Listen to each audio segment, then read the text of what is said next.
Thank you. Please have a seat. Have a seat. Well, good morning and welcome to the White House. I want to thank my outstanding Vice President Joe Biden for being here.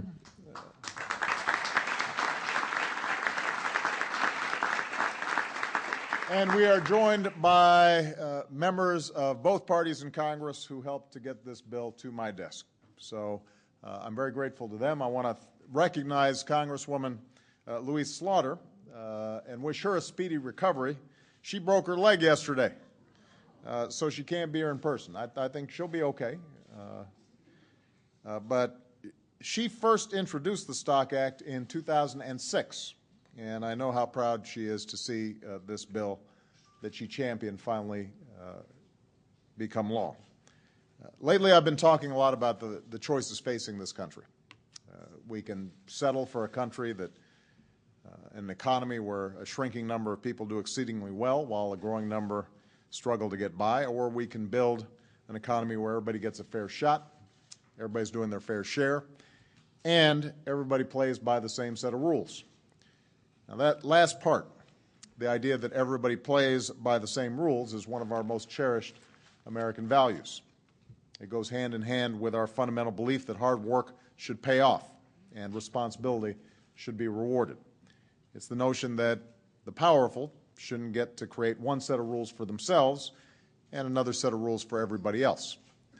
And if we expect that to apply to our biggest corporations and to our most successful citizens, it certainly should apply to our elected officials, especially at a time when there's a deficit of trust between this city and the rest of the country. And that's why in my State of the Union, I asked members of the House and the Senate to send me a bill that bans insider trading by members of Congress, and I said that I would sign it right away. Well, today I am happy to say that legislators from both parties have come together to do just that. The Stock Act makes it clear that if members of Congress use non-public information to gain an unfair advantage in the market, then they are breaking the law. It creates new disclosure requirements and new measures of accountability and transparency for thousands of federal employees. That is a good and necessary thing. We were sent here to serve the American people and look out for their interests, not to look out for our own interests.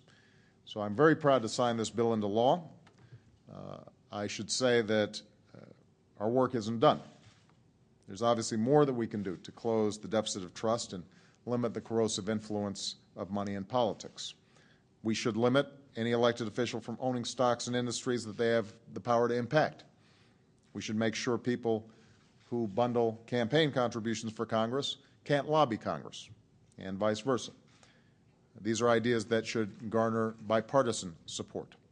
And they certainly have wide support outside of Washington, and it's my hope that we can build off today's bipartisan effort to get them done.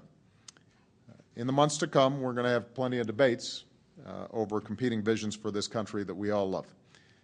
Whether or not we invest in the things that we need to keep our country safe and to grow our economy so that it's sustained and lasting, whether or not we'll ask some of our wealthiest Americans to pay their fair share, how we're going to make sure that America remains a land of opportunity and upward mobility for all people who are willing to work.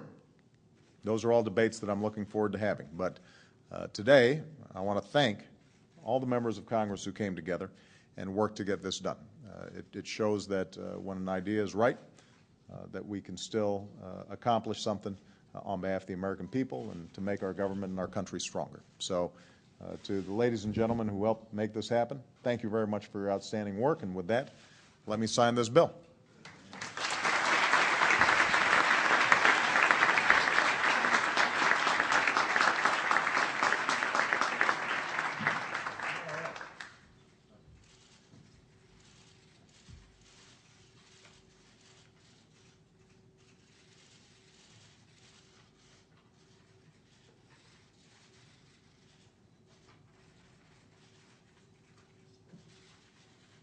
Not as easy as it looks.